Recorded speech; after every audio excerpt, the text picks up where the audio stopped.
in large part thanks to the Coastal View News. I came to college locally, but I had never been to Carpinteria because it is so far from Santa Barbara. Yeah. I mean, those 5 miles or whatever it is. And my senior year of college, a friend got an apartment here, and I thought, why is she living so far away? And I came and I read the Coastal View News at the old coffee shop where the Nugget's going to go in. And I turned to my friend and I said, I want to raise a family here. And it was because of the Coastal View News. Those halos and pitchforks had me hooked. What a great community newspaper where all of our youth has a chance to be recognized in the paper, and it's upbeat, great stories of what makes our community so special. And all of this is thanks to the publishers, the co-publishers, Michael Van Stye and Gary Dobbins. And I have the pleasure to introduce Gary from the Coastal View News.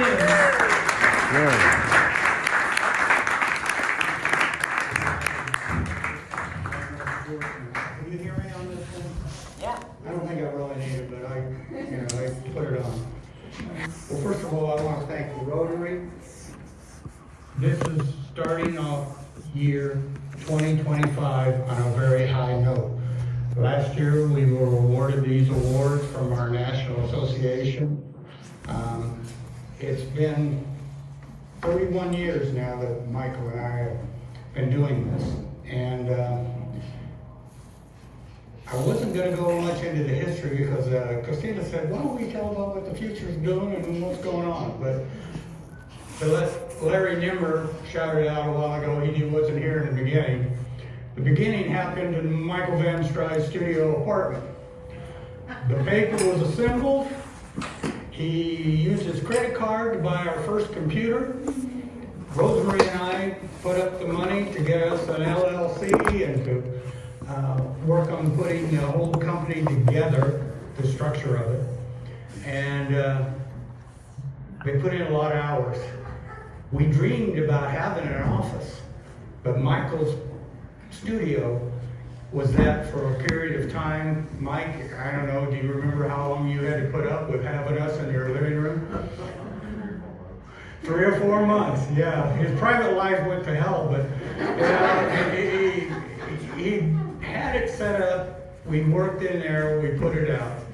And in the very beginning, we decided that the trade-off would be the advertisers would bring the paper to you free.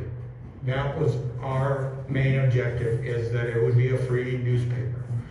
So as we evolved, we decided the best way to get it to you, the public, was have home delivery.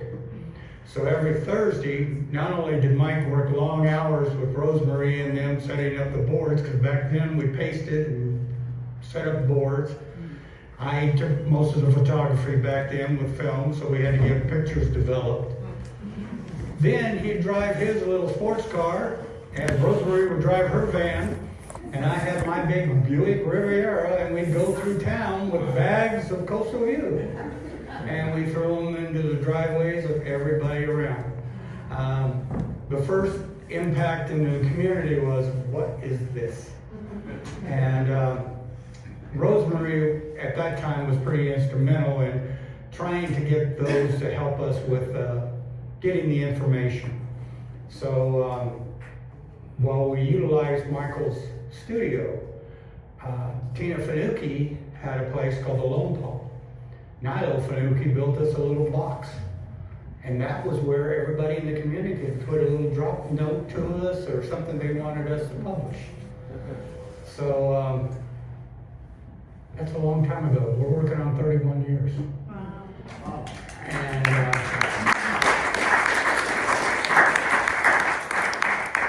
this award for her kicks off 2025 for us.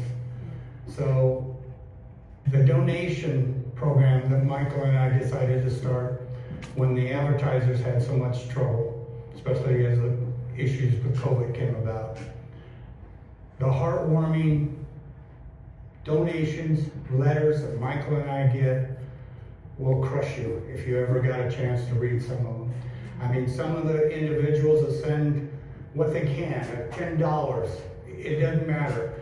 It's always so gracious of what this community has done. They have provided us with a means of making a platform for all of you. I mean, you all can get your say in no matter what. A pitchfork, a halo, you know, I mean, you have a way of communicating with each other that is unheard of. That's what all these awards that we took. We were the smallest organization, smallest free paper in the organization. Most of the people in this organization of the free papers back east, they've been generations of paper, big paper, large circulations. We're the smallest, and yet we took out these. And it's attributed to our hard work, Michael's team that he puts together. To go on with the future, I tease everybody now, I'm the glorified paper boy, because technology has taken a hold of everything. Everything now amazes me about what has happened. I mean, back in the day, we actually had landlines in our office. We had a receptionist at our office. Now I'm the Maytag salesman at our office.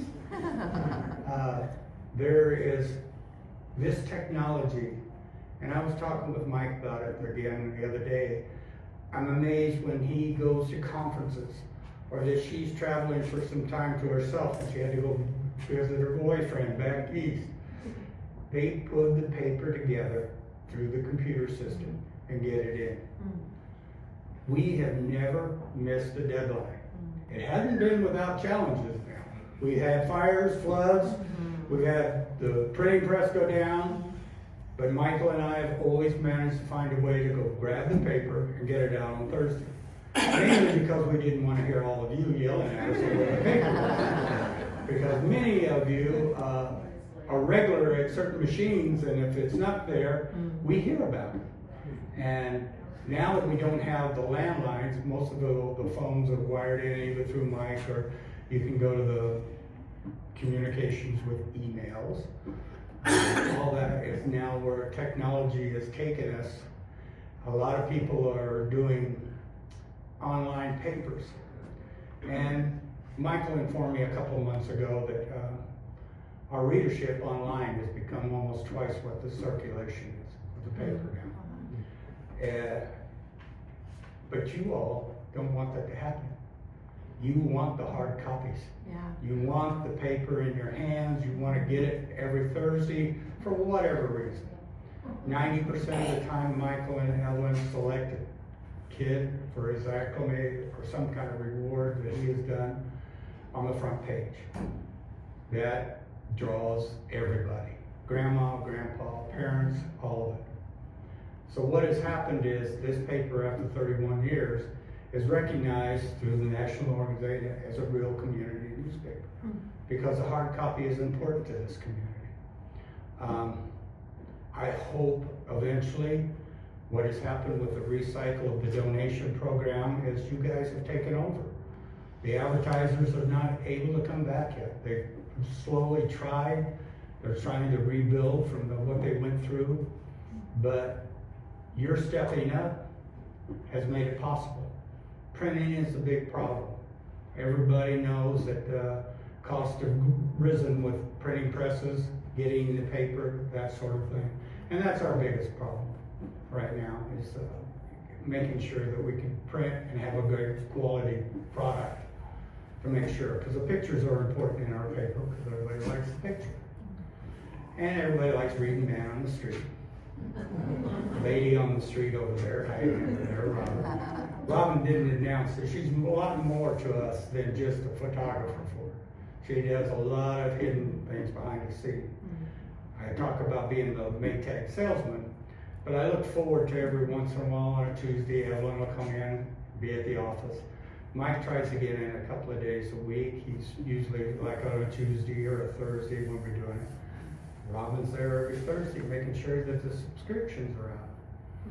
So I joke, that the fact that if we ever stop doing the printed part of it, then I will be a real dinosaur and become extinct, because the technology has just floored me.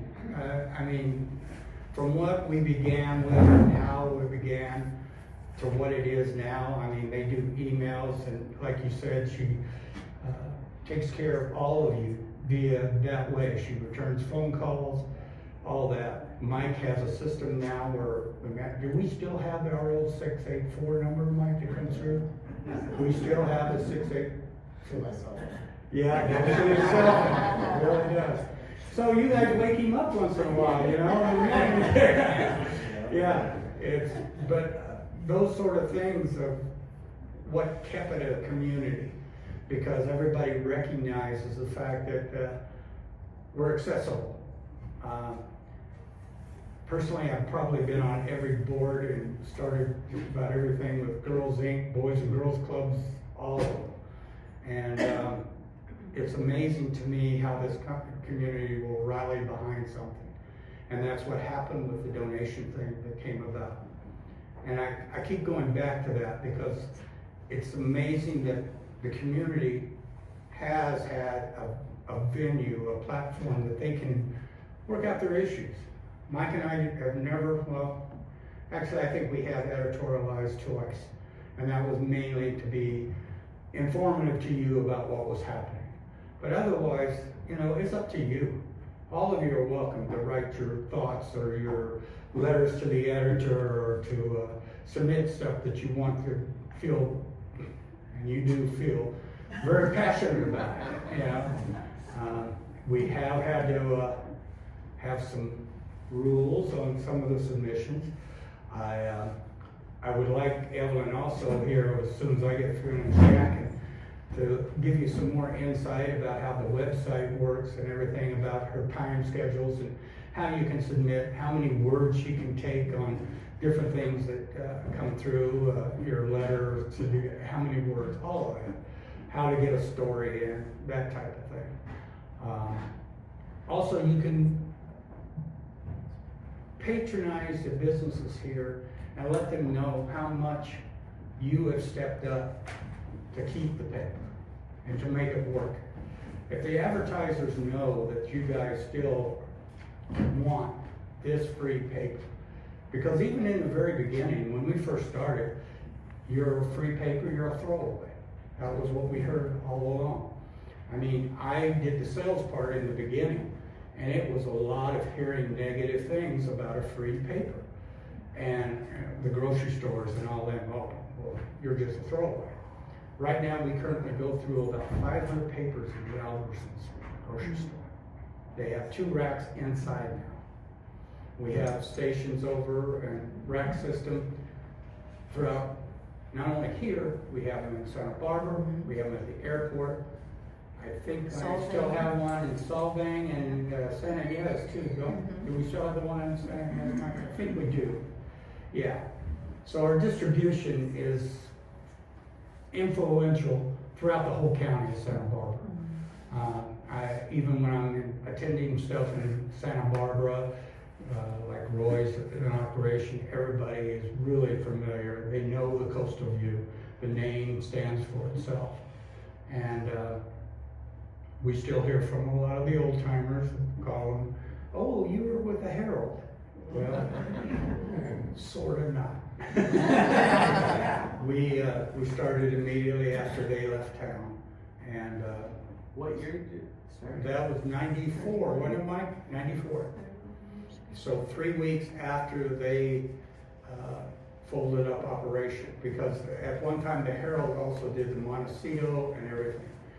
Jim Buckley decided to start his paper the same time we started the Coastal View. Technically, our masthead and everything used to read because it's Carpinteria Summerlin, because the school district and the fire district was under Carpinteria. So the reporting, when we did it and filed for our fictitious name and everything else, it included Summerlin for those 2 reasons. Basically because we could then print that news and everything. But it's kind of like a, what do you call it, a buffer zone between the journal and us. You know, Montecito has tried to work with Summerlin, and we work with them because of the 2 districts there, the school district and the fire district. But Carpinteria has always been the bread and butter. the advertising. We very seldom get a lot of advertising from the outside. Every once in a while, Mike will take inserts from Venture or somewhere. But for the most part, we really strongly need the support again of the advertisers to come back from what they did. I mean, we understood what they went through, but you, the community, were what kept us going. So I would ask Evelyn if she'd come up here a minute to give her some insight to you all, so you can know how to submit things. I have a question for you. Yeah, okay. I'm curious, I don't know what your background is, but how did you get involved with the paper? Were you from Carpinteria? How did you? No, I came here originally, my wife was the property management for San Roque Mobile Home Park. And I had left an engineering position down in Los Angeles in the Rancho Cucamonga. I was an industrial water treatment. And basically I was coming here to enjoy the beach city. And a couple of people found out that I had a background in industrial water treatment. And some of the founding fathers, George Bliss, Ralph Brown, Hickey, discovered that they were building a new plant called the Sanitary District. And they wanted me to run. Well, they had a bunch of incumbents down there. And, I said, I'm not a politician. And they said, that's not why we want you here. The community needs somebody to have oversight on what we're spending millions of dollars to build and to make sure it works. So that's the big joke about my name is in brass on the largest outhouse in Carpinteria. Good one. So, Do we have any other questions for Gary? Finish how you got involved with the paper. I was a public official. I was on the sanitary district board when the people came into our public part of the meeting. And I was sitting next to Mike Dameron. And as usual, I do like to talk once in a while. I left my mic on, and somebody come in, they were totally upset and right. The Herald has gone out of business, they're gone. And everybody in the room goes, what do you mean they're gone? They packed up and we're gone. The printing press, the whole bit, they're gone.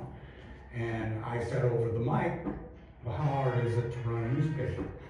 And the next day, Rosemary, who was writing Seashells column, said, we need to do this. Because at the same time that I was on the sanitary district board, I was also producing a television show called Carpinteria Live that was aired on TV Santa Barbara. We did over 100 episodes of Carpinteria.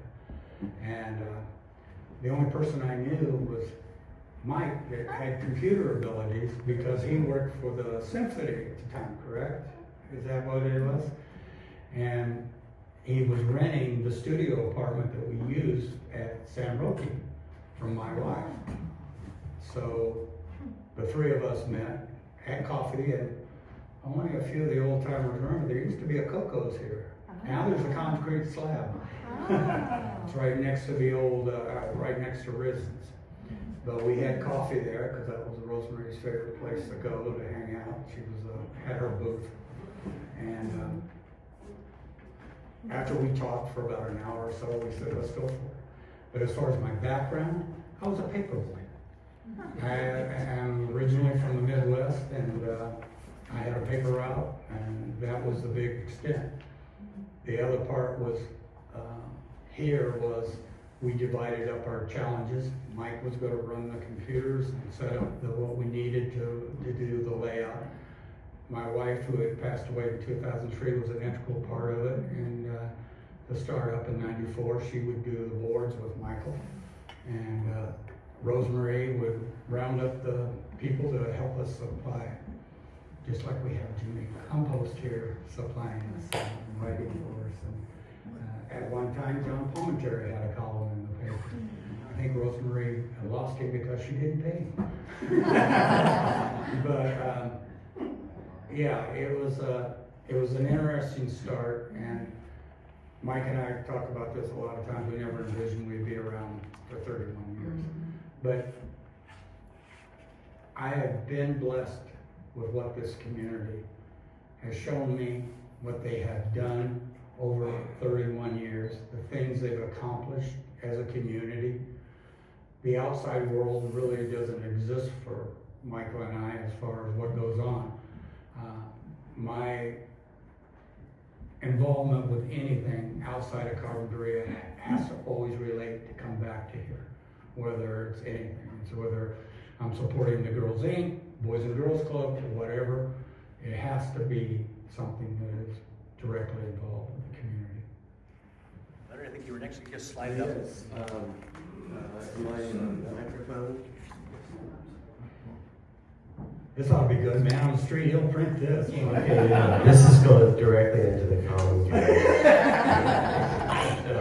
I was here at the end of the Herald, and I believe they, from my perspective, they kind of went under because they got too opinionated on certain positions they took on things. One of the nice things about the Coastal View that you don't push any point of view. And then when the Herald went under, your paper started up and Sadiq's paper started up, who ran the Plaza Theater, a nice guy, real estate guy in town. That's true. But your paper just did it and did so. I think that was in large part because when Mike and I and Rosemary sat down, we took all of that into consideration. That's where we came to the point that Rosemary or Mike or I's opinion or what we thought about editorial, we were going to leave it up to you guys. You guys are the ones that have the challenge of making known to one another how you feel about things. And so that's why in that initial outline, I don't know what happened to it, we had Mike always takes notes on everything. And Mike had penciled out the free paper, we wanted it free. We didn't want to editorialize. And you're right, the Herald got into a problem because their opinion was trying to influence how people thought. And that's not what we wanted. We wanted you guys to do it. One other question, or a question. Advertising's not as good. Is that because, well, the pandemic and all, but also because of social media, people, and they kind of promote their own things on social media? And the online service. If you've not noticed, most of you, if you Google, I guess that's one of the things and stuff, that the papers all now require you to subscribe or to become a part of that paper to do it. Michael has still kept our online free. And I don't know if we'll ever put a price tag on it. I mean, we have a free paper, like we'll recharge for the internet service of reading the paper online. Because as Mike told me here a month or so ago about the online readership has increased. And I think it's mainly because the time, the change. Kids now, everybody, and social media. And believe me, I'm not on social media, so don't get that started. Yeah, it's a platform that this lady's generation uses and pays attention to. She's actually who keeps us alert on that type of thing, where it's going. Gary, I think we have time for just two quick more. Okay. I want to get down to make sure she speaks. One question, I read online very quickly, skip, but then I get the hard copy to read, so you can do back to that. But how many copies do you print? I think we're at 6,500 right now, Mike? Yeah, we do. And then, like I said, the online has increased drastically. But I do want Evelyn to give you guys some idea about what she expects from stuff that comes in. If you just give her a moment. Yeah, well, Let me say one, I'll be a segue. Okay. Just real quick, I wanted to remind you last year for the Community Awards Banquet, the Carpinteria Community Association acknowledged the Coastal View for their community contribution, because we all know as nonprofits how much all of you, from photography to doing the bylines to the publications, the receptiveness, and just say how much, I'll just speak for us, how much we appreciate it. and everything that you've done to help support our community, because you've done it. I'm glad you recall the team that I've been put together and the work that she has done in doing it. And that's why I wanted to at least mention to you guys how you can get things into her in a timely manner, not Tuesday evening or whatever. How many words she expects? Okay, go ahead. I guess it does depend on which section you're trying to get us to. Our letters section does have a word limit of 300. If you go over, I'm going to ask you to resubmit it. For the most part, honestly, any way you get info to us, mail, email, text, cell phone, you get it to me, Robin, Mike, Gary, June, it's gonna get to one of us. The format doesn't particularly matter. Our busiest days are obviously Wednesdays. That's when Mike lays the paper out after June and I get him all the copy. So I'd say if you're trying to get us something, whether it's a press release, a letter, a halo, a pitchfork, ideally by Tuesday at noon, you send it to me after, I will do my best to get it in. We always try our best to get everything in, even if I'm saying, I'm sorry, we don't have any more room. I promise you, we are trying our best to get everything in on time. There's, we only have 24, 28, 32 pages depending on the week, but Specific deadlines though on Monday or Tuesday for different? probably Tuesday at noon for pretty much everything. Everything, okay. Like you said, you get it to me after that, I will do my best. But Tuesday at noon is a general good deadline to shoot for. My assistant editor, Jim, and I, we do pretty much, if not all, most of the copy on Mondays and Tuesdays. We finalize everything. Everything you see in the paper is edited by the two of us. We have a wonderful team of columnists, including, I think, Amy left. Well, Amy O, former editor. She does a lovely column for us as well. But again, everything you see has to go through myself and June, so we do need some time. So some extra time is appreciated, but we will we'll get it in. We will get it in. Any other questions? Yeah, did you get everything done before you came here tonight? Or I did, yes. Yeah, our print deadline is 4 p.m. Wednesday, so we have to have it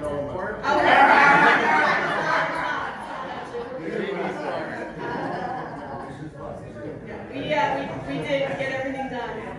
We have a lovely front cover. Robin went over to the new Candelina Learning Center last week and got some lovely shots of all the kids checking out the new books, the computers, everything. That's our front cover this week. Robin is incredible. As you all know. You all know Robin.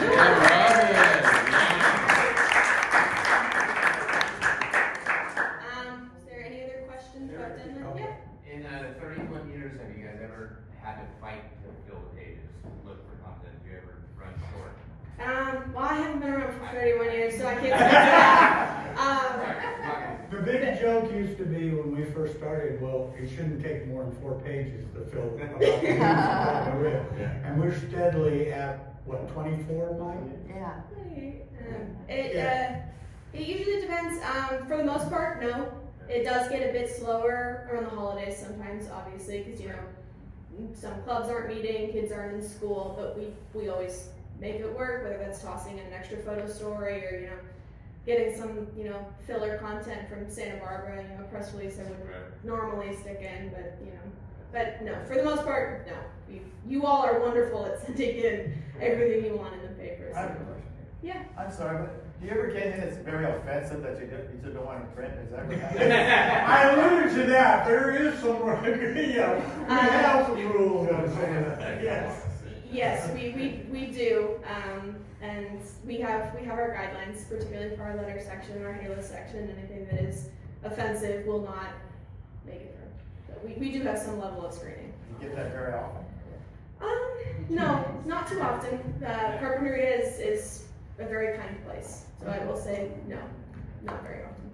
So Eric, I saw your hand up. We have time for one more question. Well, I had just a simple question. Well, first off, I want to say I don't know how I can imagine Carpinteria without coastal. Yeah, that's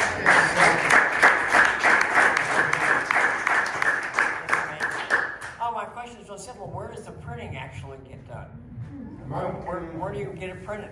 We print down in Ontario. And where? Ontario. Oh, okay. Ontario. Okay. I just wondered. Yeah, we print, we're on the same print truck as the Independent, the Ojai paper, our paper are all printed, being printed right now, and will all be shipped up here. Tomorrow morning, you get it, okay. All right, thanks. But thank you all for having this amazing paper that really defines the community. I moved here 7.5 years ago with my wife, and we soon saw, like, this is so cool. Have a small town paper that really makes you feel connected to the community. It's really great. So, Thank you. Thank you. I don't know, Gary, how do y'all come up? I want to give you a little something, our standard club gift, but come on up. I know you may even have one already, but we want to give you one more just high. Thank you so much for your time and coming out tonight. I really appreciate it. And I'm having you stand up back. I want to get a picture of the side. I actually already have one. Okay, we'll take another one. I understand these are selling out fast. I've been told that there's very few remaining in Carpinteria stores. If you don't have one, don't miss out. We have a few, just a very few left for sale. Don't miss out. Buy your calendar today. Give it to someone else. Thank you all so very much for coming tonight. And that,